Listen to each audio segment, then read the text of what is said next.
Alright, answer key for the practice exam.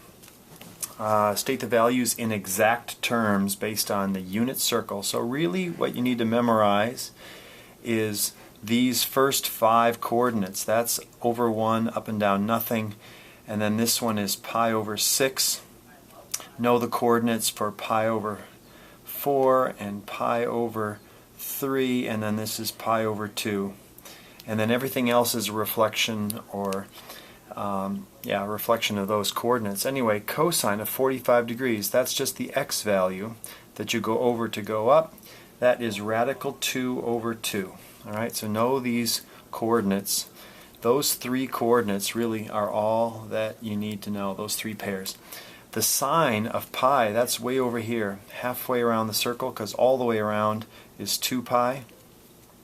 And the sine is your y value, so that's equal to 0. You're not going up or down anything, you're going cosine value of -1. The tangent of 135 is this, where it's equal amounts. You're going to the left and going up, so you don't even need to know what those coordinates are, but it's just a negative and a positive, so that's -1 when you make a fraction out of them.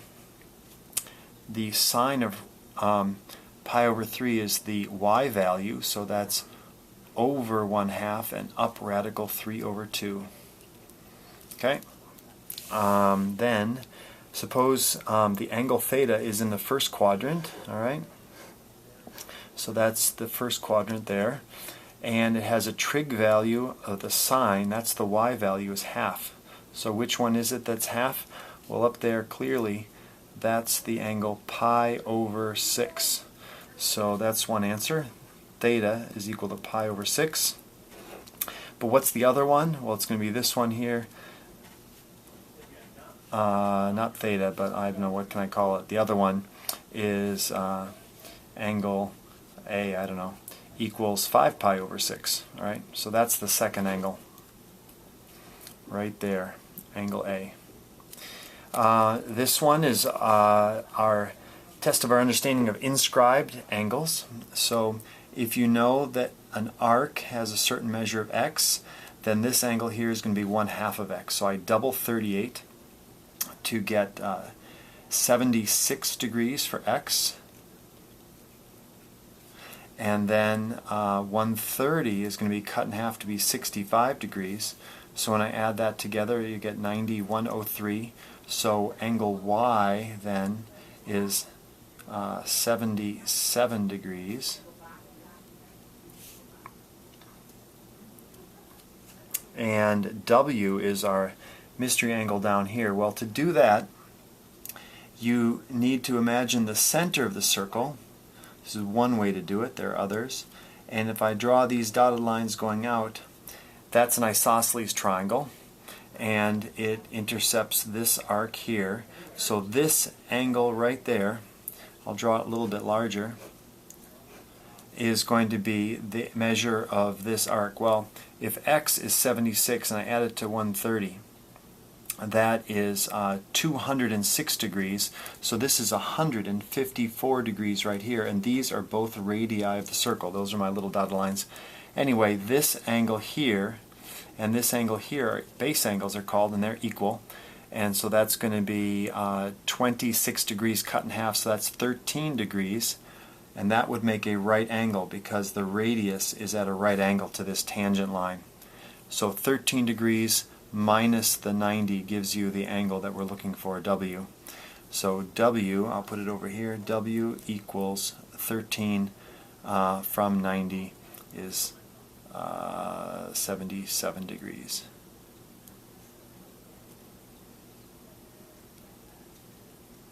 All right. Then, given the following function, I'm going to distribute this in and then just solve. All right. So I'm going to write it in standard form. So here's part A is going to be f of x is equal to 3x to the third minus 6x squared plus 3x. Okay. So B,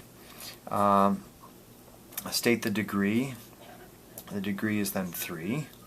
The lead coefficient is also 3.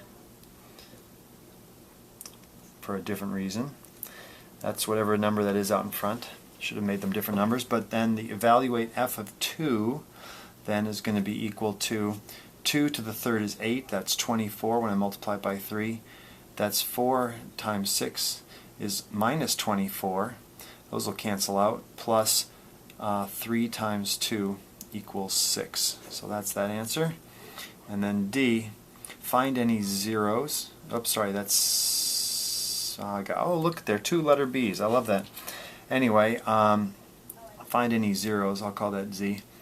And that's when you factor. So I need to factor this, okay? So that's going to be equal to x times, and then can I factor, actually I can factor out a 3x, and then you're left with x squared minus 2x plus 1, and that's going to be x minus 1 and x minus 1. So my zeros are 0 and positive 1, okay? That's a double 0. That counts twice in some ways.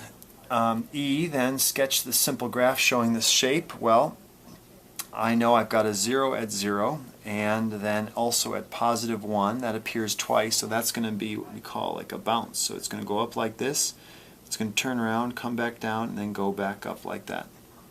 Alright? That is what that graph will look like.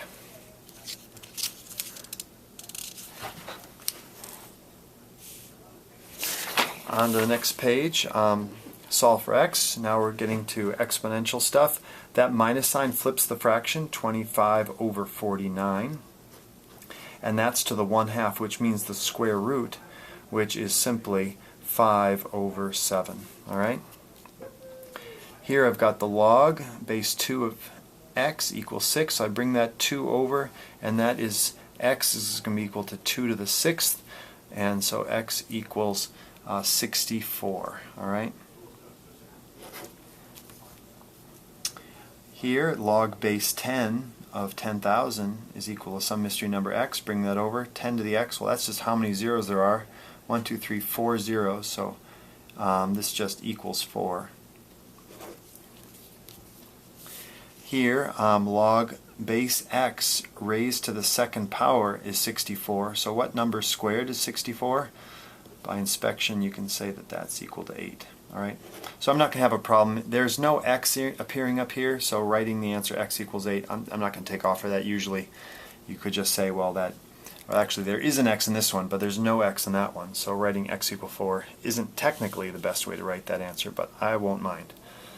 Find the inverse of each function. Okay, so go through this step so you show me that you know what is going on. So first I just take it out of function notation, then I switch the x and the y, and then I solve to get y by itself. So I'm going to add 7. That's equal to y cubed, and then I'm going to write the cube root of x plus 7 equals, and then I can say that's equal to y, but then I can also just sneak in the... Alright, so usually we write left to right, so if you want to do it one more time to make it super clear, the cube root of x plus 7. Alright, there's your answer right there. Same thing here. Y equals 10 to the x. Swap those. X equals 10 to the y. This is why we invented logarithms. Use the base 10 because that's what it is. It is base 10. So I write log of x then is equal to log of 10 to the x. Well, the x comes out front. So that's x log of 10. But that's log base 10 of 10, so that equals x. Oops, that equals y. I'm sorry. Look at that. I'm just being sloppy. So that's y. I'll white that out and put that better in the final. But then finally, f to the minus 1, the inverse function, is simply then the log of x. Okay? Alright, now, as far as the domain and range go, I can plug in any number here and I'm going to get any number coming out. So that is just a little graph that's going to go, you know, it's going to go like this. So I can put in any x. So x is an element of all real numbers, and the range f of x is an element of all real numbers. And I'm just going to save time. Same thing. This one, however, there's a restriction. I can put in any x value at all, but my range coming out is always going to be greater than 0. There's no way you can raise 10 to any power and have it ever be negative or even equal to 0, so greater than 0. And then these will switch always for inverses. You can just write down exactly that x here is going to be got to be greater than 0, and f to the minus 1 of x has to be then can be all real numbers. All right. Your outputs can be anything. Write as a single log. So I am just going to do the parentheses first. So this is going to be 2 times, and I bring this in to be log base 3 of x on top over, well, that 1/3 comes in as an exponent. So I could write y to the 1/3, but I also will write it as the cube root of y. I think it just helps keep you kind of clear on what's what. And then plus log base 3 of w. So now the addition just means I'm going to be able to multiply these, but not until I brought this in as an exponent right up there. So I then, as a final answer, get log base 3 of, and I'll put big brackets here, then parentheses, x over the cube root of y to the 3rd times w, and then end the brackets. Now I've got a single log. See that? Once, it only appears once, whereas it's 3 times up there. That's what we're looking for, a single log. Alright, so now we're on to arithmetic sequences in series, and I'll do that on the second installment.